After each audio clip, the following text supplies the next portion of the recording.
This is Mike, Wildcat Hollow Farm. I'll give you a Friday update here.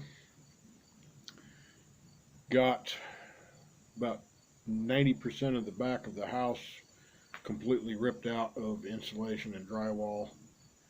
I've still got two ceilings to do and the stuff around the stairwell.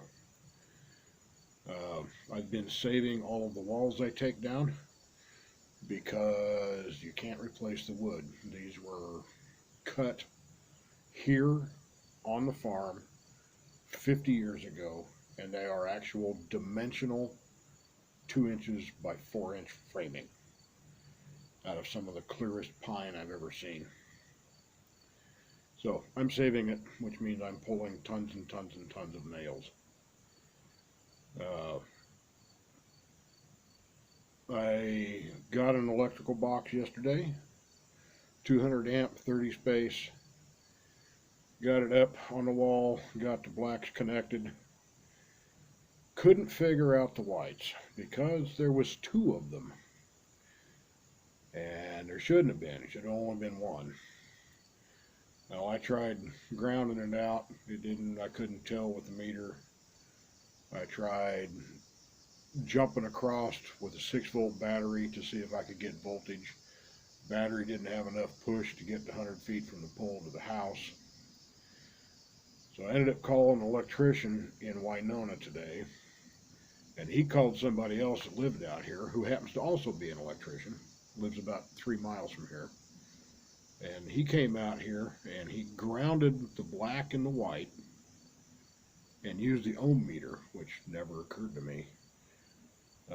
But he found out which white was supposed to stay and which one was supposed to go. So the electrical box is finished except for the ground wire. I will hook that up Saturday. The ground rod itself, I used a post driver. It's down about 5 feet and will not go anymore. It's hit solid rock. Now, I knew that there was a shelf of solid stone behind the house. You can see it sticking out of the ground. But apparently the foundation for the house is also sitting on the stone. So it ain't going anywhere. We have a new to us vehicle after the Isuzu died.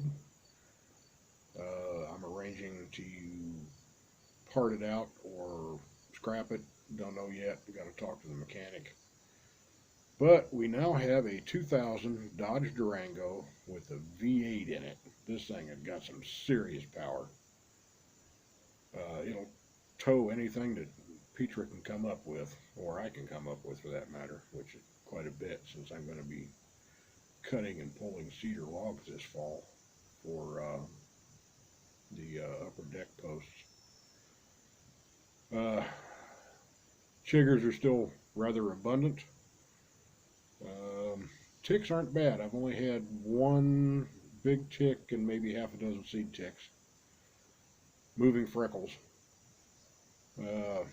Hummingbirds are still annoyed at me that I'm not feeding them. The butterflies, for the most part, have kind of moved off since I cut all the weeds down around the house.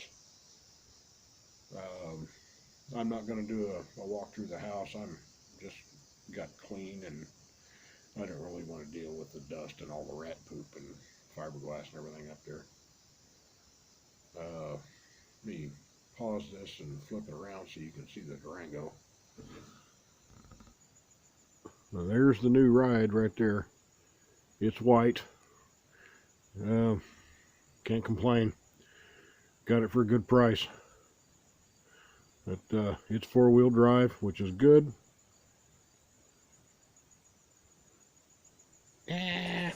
Oh well, we'll just do it this way.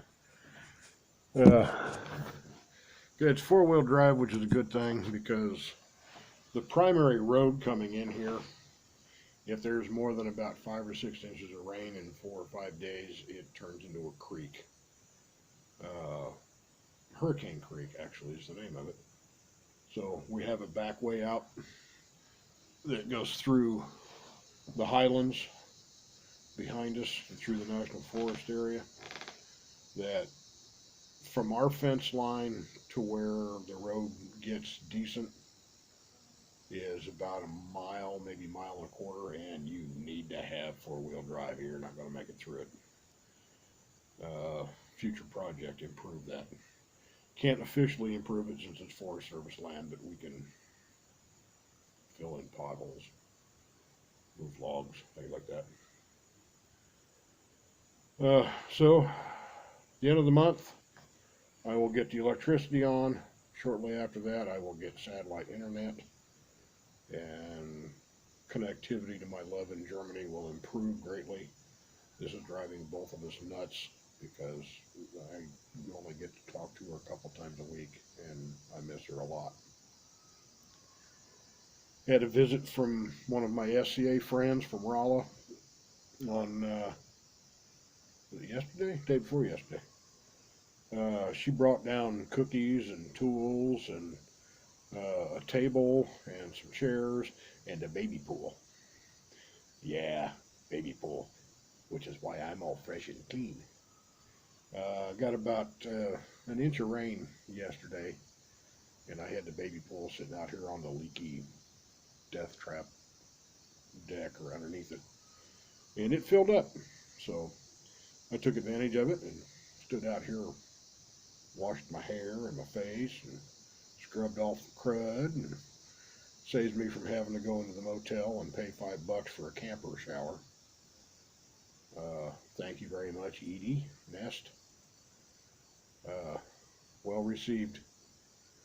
And the vinegar honey stuff, I never remember the name of it. It starts with an S, but it's good for the digestion, and I absolutely love it.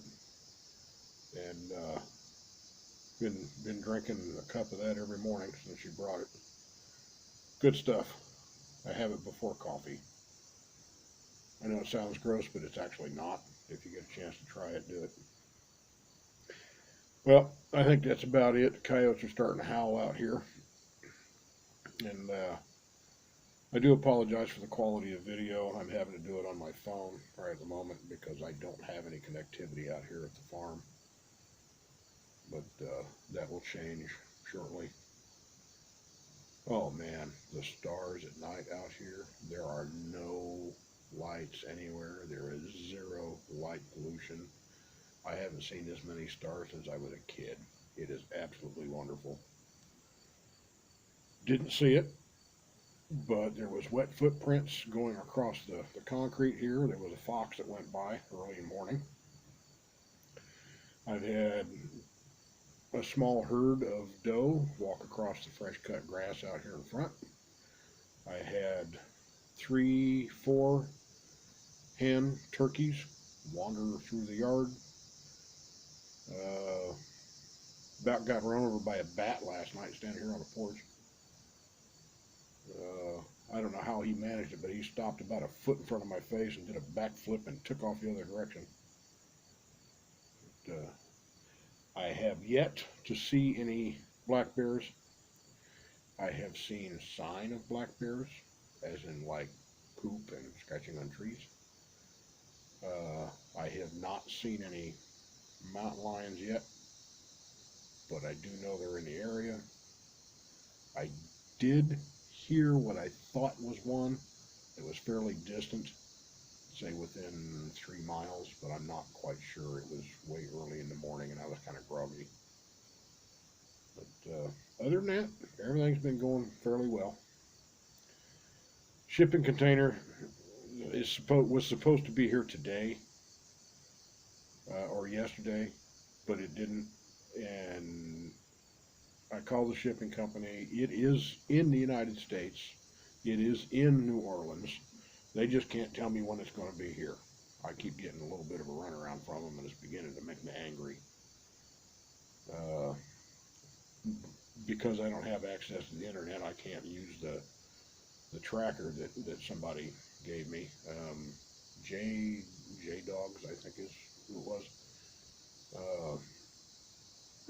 Which really sucks.